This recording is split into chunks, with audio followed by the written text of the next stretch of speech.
చిన్నారులు వారి మాతృభాషలో మాటలే కాదు, ఏకంగా సంస్కృతంలో ఎంతో స్పష్టంగా ఉచ్చారణ దోషాలు లేకుండా వారి బుజ్జి హ్యాండ్స్తో చక్కగా తాళం వేసుకుంటా ఆ సాంగ్ని బ్యాలెన్స్ చేసుకుంటా ఎంత చక్కగా పాడుతున్నారో.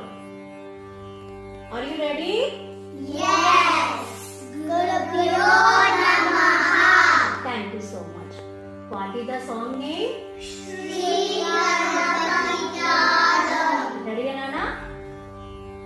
Vikato kata sundari danti mukam bhujage